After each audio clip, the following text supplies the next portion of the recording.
السلام عليكم ورحمة الله وبركاته. عاملين ايه؟ يا رب تكونوا بخير وصحة وسعادة. هنقضي مع بعض يوم اقتصادي ولذيذ. هنشتري خضار وهنعمل أكلة من غير لحمة ولا فراخ، وهنحضر فطار سريع، وكمان هنعمل فطير مشلتت حلو كده ومرق. يلا بينا. في البداية كده صلوا على النبي. اللهم صل وسلم عليك يا حبيبي يا رسول الله. هنا بنحضر كده فطار سهل وسريع. هعمل كوباية شاي كده على الماشي، ومعايا هنا حتة من الفطيرة وهنحشيها جبنة وهنفطر. لازم لازم تفطري، ما تهمليش في نفسك. وجبة الفطار مهمة خالص خالص، حتى لو بثمرة فاكهة. شايفين يا جماعة؟ الفطير ده هنعمله مع بعض في الفيديو. شايفين؟ بسم الله ما شاء الله. شايفين التوريجات بتاعته عاملة ازاي؟ الورق بتاعه شفاف. هنحشيه كده بالجبنة وهنفطر. اتفضلوا معانا بألف هنا وشفا. وبعد كده هنشوف المشتريات اللي جبناها معانا من السوق. بعد ما شربنا الشاي كده وكلنا حتة الفطيرة دي، بعد ما بردت وشفتوا التوريجات بتاعتها، هنشوف الخضار. جبنا هنا كيلو ونص بطاطس ب30 جنيه. الكيلو عامل 20 جنيه.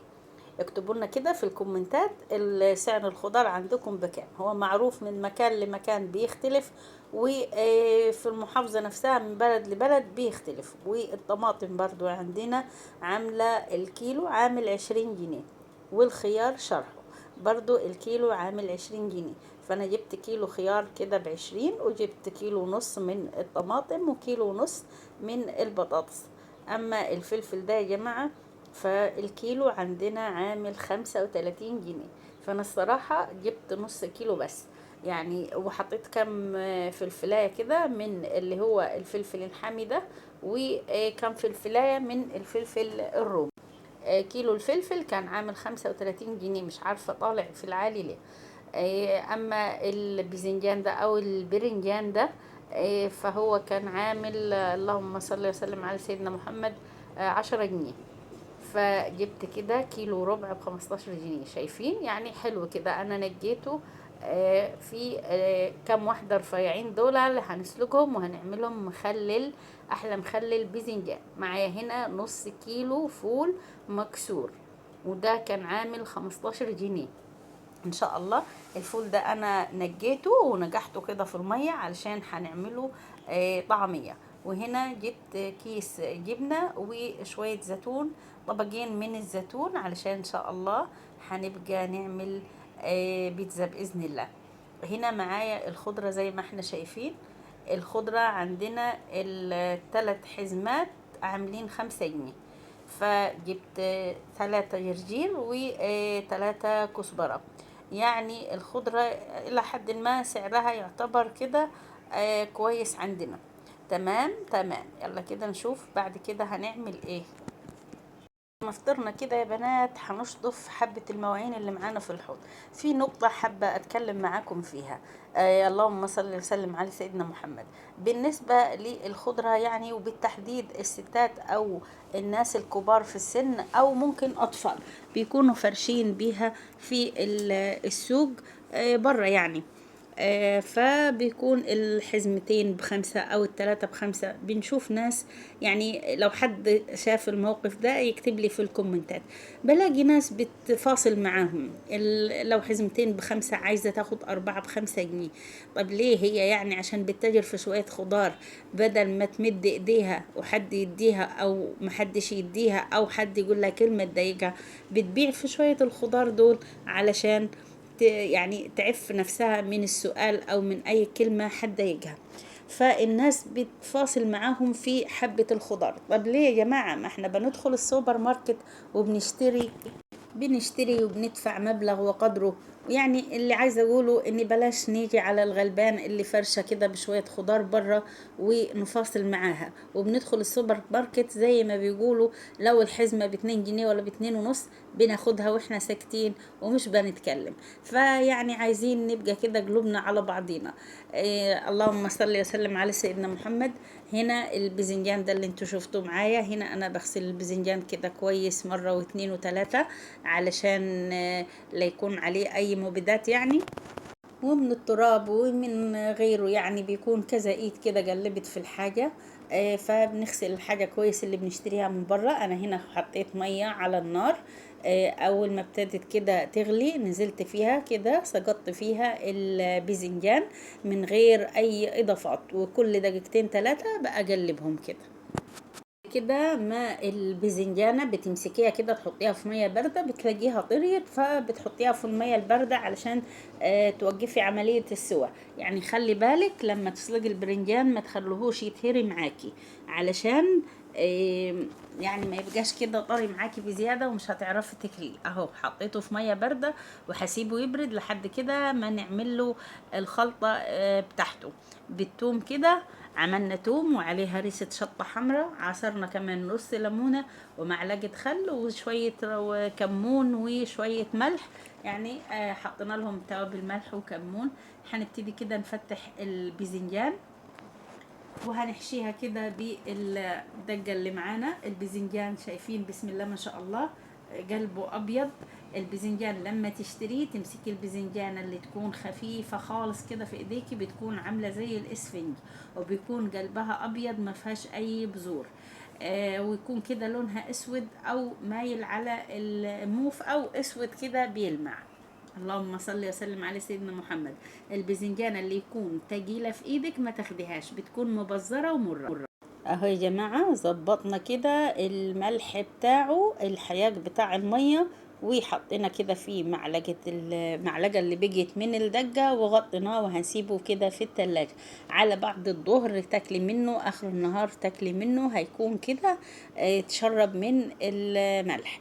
هنا هنعمل كده مع بعض فطير اللي شفتوه ده فطرت منه. حطيت هنا كوبايتين ميه ومعلقه سكر وربع معلقه من الملح، هدوبهم وهنزل عليهم بنص كيلو من الدقيق. هعجنهم كده كويس، لو احتجت ميه تاني للعجينه هزود كده حبه حبه لحد ما نوصل لقوام العجينه، بيكون قوامها كده طري، مش ناشفه خالص ولا طريه خالص. اهو عجننا العجينه كده يا بنات، ولو احتاجنا ميه زي ما قلت لكم زودنا كده معلقه معلقه لحد ما العجينه كده لمت معايا. طلعتها على الرخامه كده باخد ودي فيها، وزي ما انتم شايفين كده بيكون قوام العجينه لا طريه خالص ولا يابسه خالص. هسيبها كده 5 دقايق وبعدين هشكلها ل 8 كور، يعني كل فطيرة هنعملهم كده بكورتين. بعد ما هعملها كده كور هحطهم في صينية مرشوشة رشة من الدقيق وهسيبهم يرتاحوا حوالي 10 دقايق. اهو زي ما احنا شايفين كده عملناهم 8 كرات كده، الكورة يعني في حجم البيضة، علشان هنعمل كل كورتين هنعملهم في. هنا يا جماعة الفطير بعد ما ارتاح كده عليه، عدى عليه حوالي 8 دقايق. ابتدينا كده على رشة من الدقيق وهنفردها كده بالنشابة او بالعود. يعني لو انت عاملة كمية من الفطير ده وشايلهم في الفريزر والله العظيم بينفعوا معاكي، يعني في اي وقت كده مزنوقة بتطلعي الفطيرة على ما تفك بتتاكل كده بعسل تحشيها بجبنة، يعني بتكون وجبة كده منقذة. دهنا كده الفطيرة بتاعتنا، دهناها دهنة حلوة كده من السمنة السايحة، وحطينا كده عليها رشة من النشا. النشا دي بتخلي الفطيرة بتاعتنا كده مورجة زي ما شفتوا معايا كده في أول الفيديو. بعد كده هنبتدي نتني الجزء ده وهنتني الجزء التاني اللي قصاده بالشكل ده. اللهم صل وسلم على سيدنا محمد. وهندهنها كده برضو بالسمنة. لو انتوا وصلتوا معايا في الفيديو لحد هنا ونسيت تحط اللايك، يا ريت تحط اللايك فضلا وليس امرا. واللي ما اشتركش في القناة يا ريت ينورنا بالاشتراك علشان القناة تكبر بيكم يا احلى متابعين واحلى اخوات، وان شاء الله هتستفادوا منيها باذن الله. دهناها كده بالسمنة وهنبتدي كده نطبقها زي ما هتشوفوا معايا. ده اول راك كده من اول فطيرة. برضو عملنا هنا رشة من النشا. الفطير ده ممكن تفطري بيه، ممكن تتغدي بيه، لو عايزة عشاء خفيف بتاكليه كده مع جبنة او مع عسل ابيض، يعني شغال معاكي. اللهم صل وسلم على سيدنا محمد. كده احنا جهزنا اول راج من اول فطيرة. كده انا هفرد الكورة التانية من العجين يا جماعة، علشان كده ابقى عملت معاكم اول فطيرة، وبقية الفطير هنكمله بنفس الطريقة. اهو فردت الراج التاني، وبرضو هديله دهنة سمنة كده، ندهنه سمنة حلوة، وبعد كده نديله رشة من النشا زي ما انتوا شايفين معايا. هنجيب كده الراج اللي احنا عملناه الاول وطبقناه، وبرضو هنطبق عليه الراج التاني وبالرش نشا كده. اول فطيرة خلصت معانا اهو يا جماعة. بعد ما خلصنا كده الاربع فطيرات بالشكل اللي شفتوه معايا كده، هناخد اول فطيرة عملناها زي ما انتوا شايفين، وهنبتدي نفردها كده من الاربع جهات. وبعد كده هيكون معانا طاسة على البوتاجاز. انا طبعا هفرد الاربع فطيرات بالشكل ده. اللهم صل وسلم على سيدنا محمد. بعد ما هفرد الاربع فطيرات زي ما انتوا شايفين معايا كده اتفردت خلاص. طبعا معايا طاسة على البوتاجاز، بعد ما سخنت خلينا النار متوسطة، وحطينا فيها حوالي كده نص معلقة من السمنة او الزيت، ونزلنا فيها كده بالفطيرة. اول ما شمعت معايا دهنت الوش بتاعها من فوق كده بالسمنة زي ما انتوا شايفين، وقلبناها على الناحية التانية. نفضل نقلب فيها كده كل 3-4 ثواني، نقلبها من الناحية دي على الناحية دي لحد ما الفطيرة كده بتستوي معايا. شايفين شكل الفطير جابب ازاي؟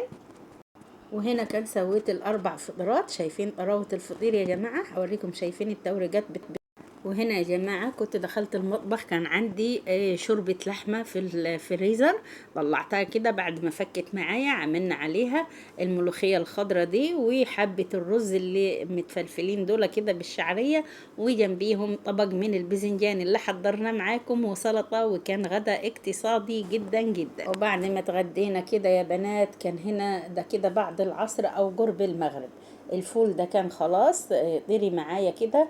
وهنا هبتدي معايا حزمة حلوة كده من الكرات. انا مش بضيف لعجينة الطعمية اي حاجة غير كرات بس. فغسلنا كده حزمة الكرات كويس خالص، ونقعناها شوية في شوية مية وخل، وقطعناها كده. وهنقطع عليها البصلتين الصغيرين دول. هو نص كيلو الفول ده حطيت عليه حزمة كرات وبصلتين صغيرين. لو البصلة حجمها كبير خلاص كفاية بصلة واحدة حجمها كبير، وخمس فصوص من التوم كده، وهننزل بيهم على الفول وهخلطهم كويس. وبعد كده هنضربهم في الكبة زي ما هتشوفوا معايا، وعليها الخمس فصوص من التوم دول. وكده هنقلبهم مع الفول. نص كيلو الفول ده اللي شفتوه معانا هنقلبهم كده، وبعدين هنضربهم من الكبة. هنضربهم في الكبة. الحاجات دي بتوفر معاكي في الفطار، بتوفر معاكي جدا جدا في بند الفطار، فما تكسريش منها. نص كيلو فول على حزمة كرات، واعمليهم كده واضربيهم، وهينفعوا معاكي في الفطار. هنبتدي كده ناخد حبة حبة نحطهم كده في الكبة، وهنزود شوية من المية علشان بس تساعد الكبة ان الفول يتفرم كده معانا.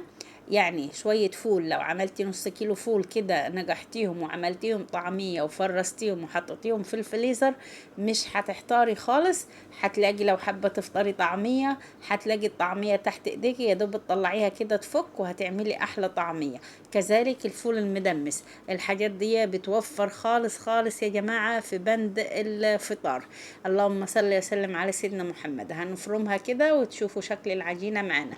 لو انتوا وصلتوا معانا لحد هنا ونسيتوا تحطوا اللايك، يا ريت تحطوا اللايك فضلا وليس امرا.